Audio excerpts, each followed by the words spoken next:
Bali, pupunta tayo ngayon sa Anda. Kukunin natin yung pinagawa nating t-shirt ng Dance Moto. Tapos kunin din natin yung sticker na pinagawa ko. Mamaya, bali, i-vlog ko na rin yung shop na pinagawan ko. So, shout out kay JNCG Creatives ng Anda, Pangasinan.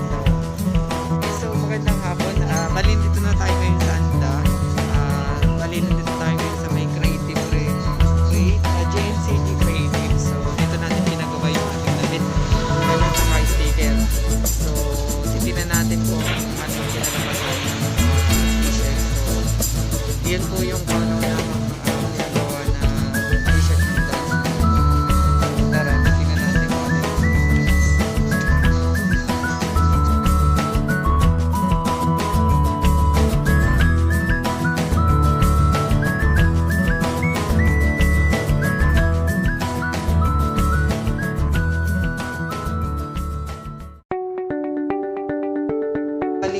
kukunin na natin yung t-shirt na pinagawa natin.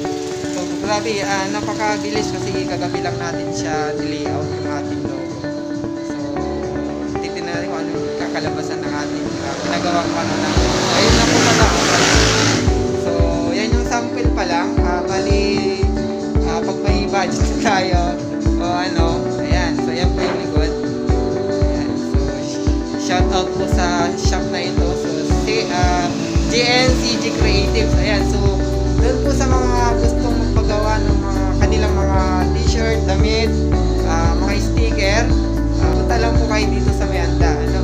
So, search na lang po yung JNCG Creatives. So, ayan, si Kuya. So, shout out po Kuya. Say hi. Ayan guys, so ito na rin po yung sticker na pinagawa ko. So, sabay na dun sa damit. Ano ko, ayan na guys. Antayin nyo na lang yung aking ibibigay sa inyo. So, doon po pala sa mga gustong humingi ng aking sticker. So, meron na po sa Shopee. Available na po siya. I-search na lang po yung Dance Moto.